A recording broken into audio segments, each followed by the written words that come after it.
हम लोग तो साल में एक बार कथा सुनने सोचते हैं बहुत बड़ा इनाम का काम कर रहे हैं। भैया एक बात पूछूं पिंटू भैया, एक दिन कमरा साफ मत करो, बोलो गंदगी आ जाती है नहीं आ जाती? एक दिन मत झाड़ो कमरे को, कितना भी शीशा बंद कर देना, बोलो धूल आती है नहीं आती? हम तो भैया 24 घंटे कलयुग में रहते हैं, बोलो है? तो काम क्रोध लोभ मोह ये धूल तो आएगी नहीं आएगी? बोलो।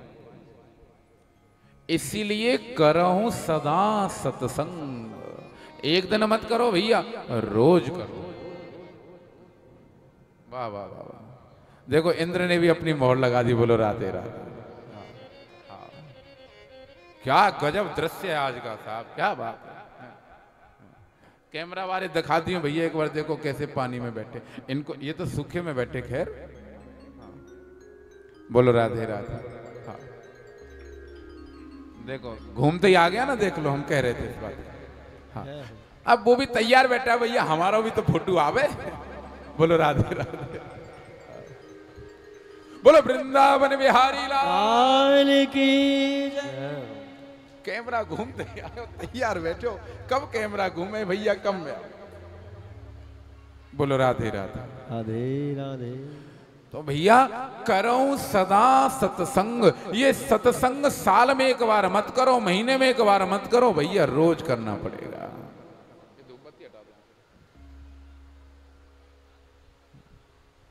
अगर मन को ठीक रखना है तो सत्संग में बैठना बहुत जरूरी है। तात स्वर्ग अपवर्ग सुख धरिये तुला एक अंग, तूल न ताहि सकल मिली जो सुख लव सत्संग।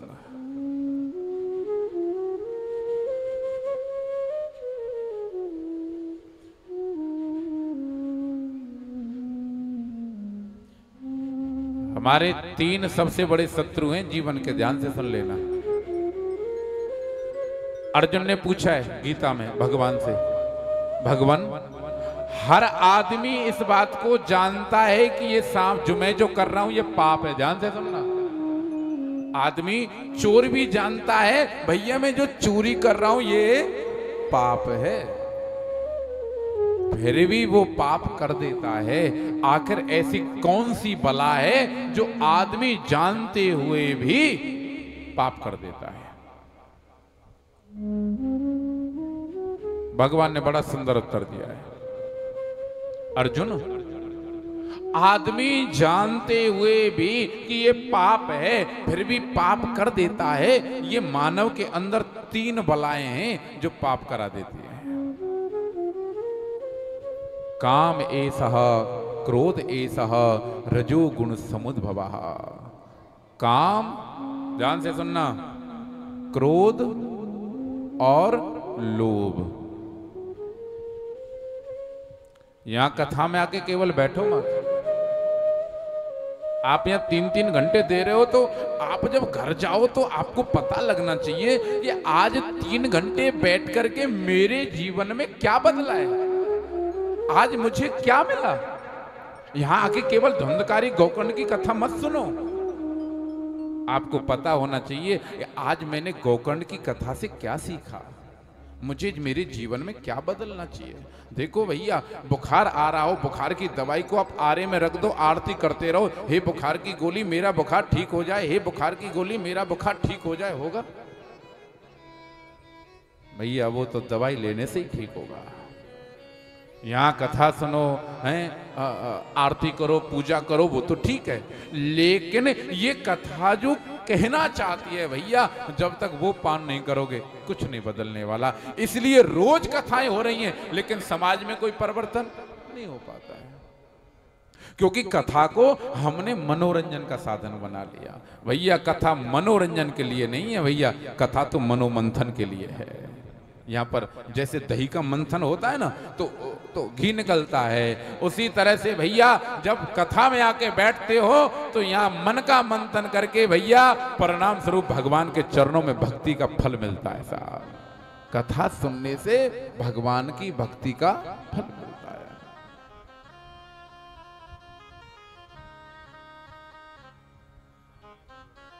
तीन शत्रु हैं, ध्यान से सुनना। काम, क्रोध और लोभ। आदमी जानते हुए भी पाप करता है, 3 के कारण। और रामचरितमानस में भगवान राम ने लक्ष्मण से खुद कहा है, तात 3 अति प्रबल खल, काम, क्रोध और लोभ। लक्ष्मण, ये 3 मानव के बहुत बड़े दुश्मन हैं। कौन कौन से? काम, क्रोध और लोभ। ध्यान से समझिएगा।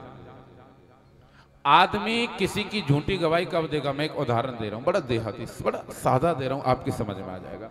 आदमी किसी की झूठी गवाही कब देगा? ये अगर 3 कारण होंगे तो ही देगा। पहला, काम, या तो जिसके लिए दे रहा है उससे उसको कोई काम होगा। ध्यान से सुनना, आदमी झूठा कब बोलेगा कोर्ट में जाकर के। दूसरा, क्रोध, या तो जिसके लिए बोल रहा है, जिसके खिलाफ बोल रहा है, उससे उसको कोई ना कोई दुश्मनी निकालनी होगी। काम, क्रोध, या तो जो बुलवा रहा है उसने कुछ लोभ दे दिया होगा। अगर ये 3 कारण ना हो, बोलो, आदमी झूठ बोलेगा? क्यों बोलेगा भाई? मैं बेवजह किसी के लिए झूठ क्यों बोलूं? ये 3 के कारण ही आदमी झूठ बोलता है। बंधुओं, एक बात कहूं, इनमें भी सबसे खतरनाक कौन है? पाप के बाप का क्या नाम है? पिंटू भैया, पाप के बाप का क्या नाम है? हाँ, सुन लेना। एक ब्रह्मचारी बालक काशी से पढ़ के आया, तो अज्ञान से भी ज्यादा खतरनाक है ज्ञान का अभिमान। ओ, अज्ञान से भी ज्यादा खतरनाक है। पढ़ के आया तो माँ ने पूछा, बेटा क्या पढ़ा? तो बेटे ने आके कहा, माँ ऐसी पढ़ाई पढ़ के आया हूं, दुनिया में किसी को सामने बैठा तो परास्त कर दूंगा। माँ ने सोचा, विद्या तो ग्रहण की है लेकिन ठीक से नहीं की है। अरे विद्या ग्रहण करके तो विनम्रता आती है, विद्या ददाति विनयम। ये तो अभिमान लेकर आया। तो पिताजी ने कहा, तो वो बेटा वो तो सब ठीक है, लेकिन एक छोटी सी बात पूछूं? हाँ। बेटा, पाप के बाप का क्या नाम है? अब कभी किसी शास्त्र में पढ़ा हो तो बात समझ आए। ब्रह्मचारी बालक था, सब वेद शास्त्रों को दिमाग में घुमा लिया, लेकिन पाप का बाप तो कभी पढ़ा ही नहीं था। ब्रह्मचारी बालक था तो घर से निकल पड़ा। अब घर में जब ही घुसेंगे जब पाप के बाप को ढूंढ लेंगे। 1 महीना हो चला तो जितना धन था सब खर्च हो गया, लेकिन जिद्दी था, ब्राह्मण बालक था, अब तो पाप के बाप को ढूंढ के ही लाएंगे भैया। हाँ। एक दिन निकल के जा रहा था, किसी शहर के बाहर देखा एक तुलसी का वृक्ष लगा है, पीपल का पेड़ है, गौ माता बंधी है। तो उस ब्रह्मचारी बालक ने सोचा, ये घर जरूर किसी ने वैष्णव भक्त का है। ओ ब्रह्मचारी बालक उस घर के दरवाजे पे जाके बैठ गए। लेकिन ये घर किसी भक्त का नहीं था साहब, ये घर उस नगर की सबसे बड़ी वेश्या का। अब उसने देखा अंदर से गड़का ने, ओ हो, मेरे घर पे तो भैया ब्रह्मचारी पधारे, जय हो जय हो जय हो जय हो। वो गड़का भागी बाहर, चरणों में प्रणाम कीनो, जय हो महाराज जय हो, मेरे तो भाग खुल गए, आप मेरे दर पे पधारे। लेकिन नाथ एक बात कहूं, मैं जान सकती हूं आप ब्रह्मचारी हैं जंगल में यहां? तो उसने कहा कि हमने पढ़ाई करी और हमारे पिताजी ने हमसे पूछा कि पाप के बाप का क्या नाम है, उसको ढूंढने निकले हैं। अच्छा अच्छा, पाप के बाप को ढूंढने निकले हो? हाँ। एक बात कहूं नाथ,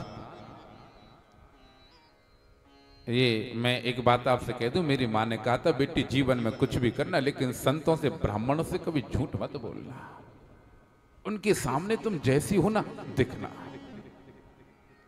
ये घर किसी वैष्णव का नहीं है, ये घर किसी भक्त का नहीं है,